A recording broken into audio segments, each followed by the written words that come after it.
Hi guys, welcome back to the channel. Today I've got two replays in the Western Alliance Era 2 Premium Heavy Tank, the XM1 GM.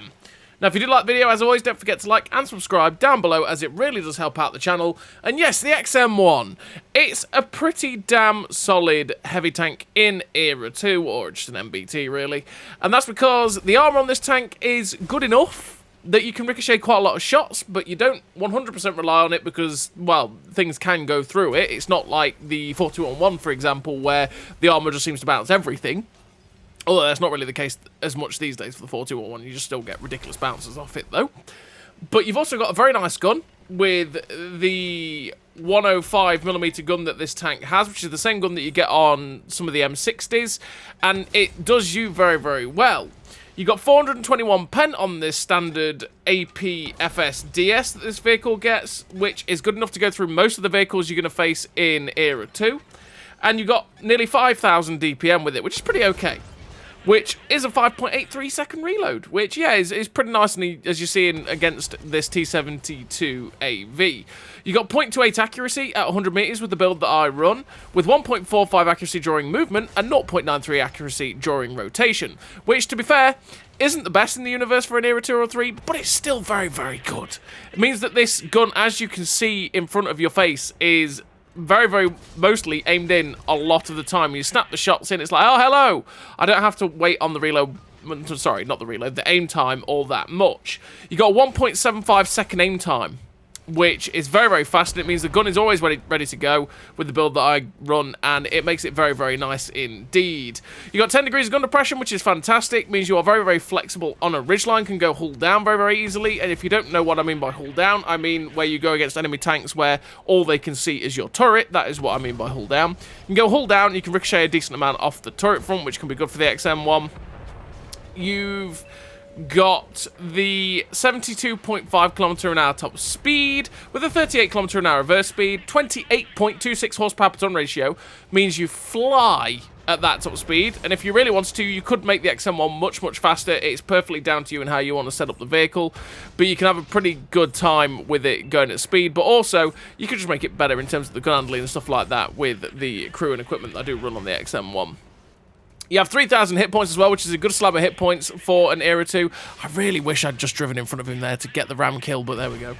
But yeah, you got 410 meters of view range on the vehicle as well, which means you'll spot a decent amount of tanks with Era 2, but honestly, because of true vision, it doesn't matter quite as much. I mean, vision is still, or view range I should say, is still an important stat in Cold War, because it means you can spot things at further distances, which means you can get more assistance damage, that sort of thing. But because you aren't quite as reliant on it to find out where the enemy tanks are, because you can physically see them, it's not always as important to buff it up that much. The tank also has 150% silver bonus, by the way, which means it does make pretty decent silver as well.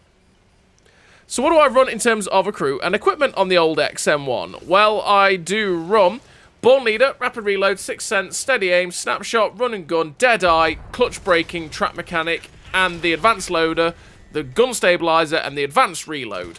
Advanced Reload to make sure that to make use of the fantastic HESH rounds that this vehicle gets, or HE rounds, which have 250 pen for 590 damage. They are fantastic utility round that you can use. There are so many tanks, like that Ignis Pagatio, for example, that you can penetrate with that HE and up your DPM massively, and it just can turn the tide of a battle very, very quickly if you're using it to good effect.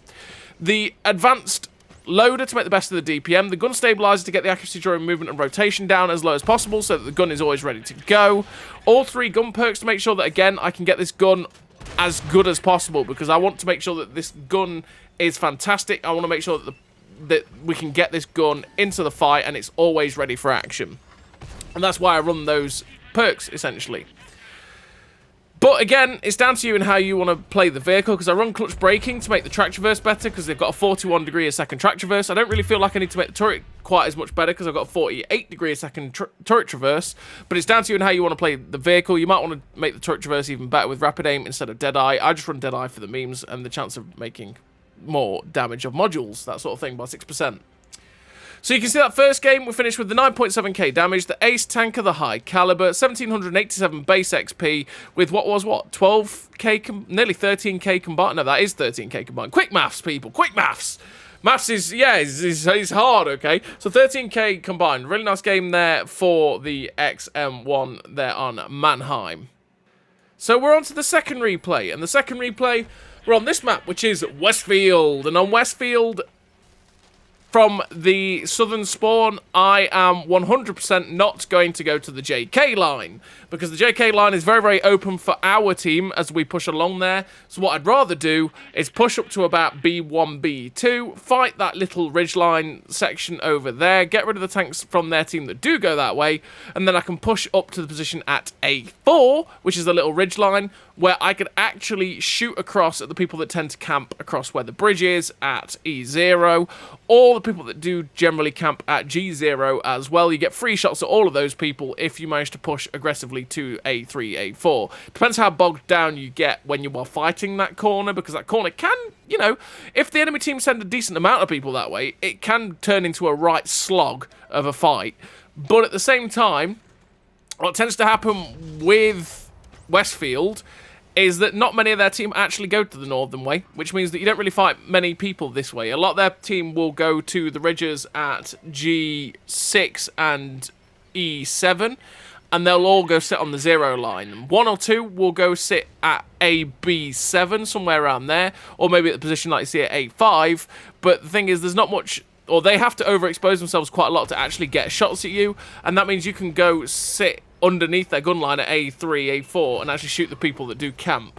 But that's not quite what's happened in this game. They've sent quite a few people this way, so we are going to get ourselves stuck in. But like I say, because a lot of their team do tend to sit on the 0 line, there's quite a high chance, as always, that they are outnumbered on this flank. So we move in to get some shots towards this Magak 6B GAL. And by the way, it is before the ATGM changes, which is why you just saw that BMP YOLO, that ATGM at that guy. But we're now going to use the HESH rounds, or the HE rounds. This is where they can come into such good effect.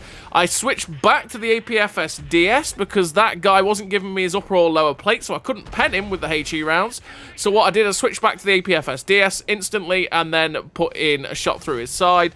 And then we got rid of him in the end. We get a tracking shot on the Ignis Pagatio because he was just sitting there unloading. We may as well just track him in place and give him, well, give my team a chance to shoot him. We managed to get the quick switch into the HE round there, into the back of the M60 for nearly 600 damage. That's why you load the HE rounds. The HE rounds are so good on vehicles like this because you do get 567 damage. You do get a lot of damage on them. And it also just ups your DPM massively when you are getting to use them.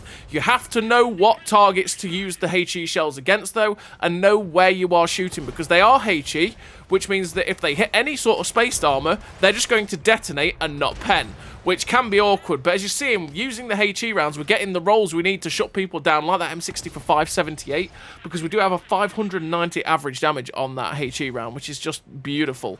We load the HE round because we see the rickety Panzer in the distance, 653, and he's just sitting there. It's like, okay, don't mind if I launch another one at you, 554. Do not underestimate these HE rounds. They are so good. And always are 600 damage, always on the tanks in Era 2, is double check what the HE rounds do. Because obviously all these M60s, well, this isn't an M60, but you get a point. The gun, those that run this 105mm M68 gun, all have that 250 pen HE or 210. Like something like the Chieftain Hybrid 120, for example, has, I think, 290 penetration on the HESH rounds. Same as the Conqueror, which means that they do significant damage, because they also do like 600 plus damage.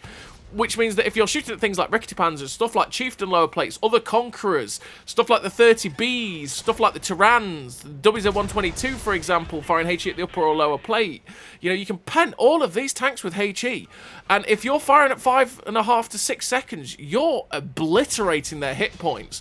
And you're also just upping your DPM massively, and they are so good. And because it's HE penning as well, a lot of the time, it means that you're doing a hell of a lot of module damage. And that can be so damn useful too.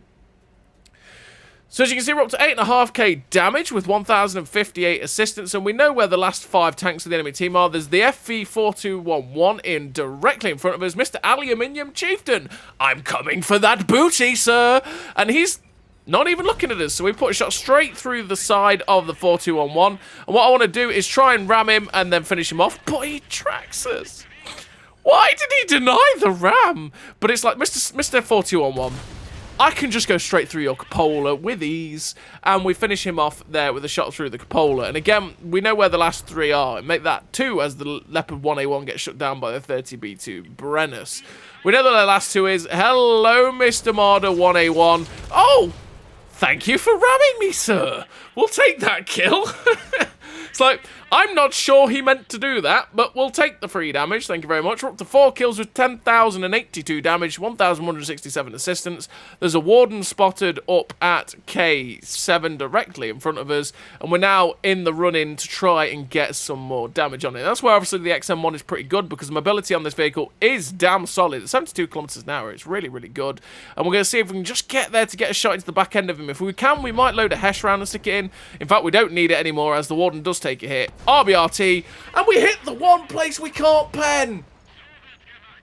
The one place we were likely to bounce the side of his turret, and we didn't pen. And we finished the game with the victory. 4 kills, 10,082 damage, 1,167 assistance, 3.2k blocked. Ace Tanker Sniper Confederate High Caliber with the 1,725 base XP. Another really nice game there for the XM1 GM, and 2 really nice games for it, which... it's a pretty damn solid Era 2 premium heavy tank, or premium MBT, and you can have a lot of fun with it, pretty much. So as always, everybody, thank you very much for watching, and I'll see you next time.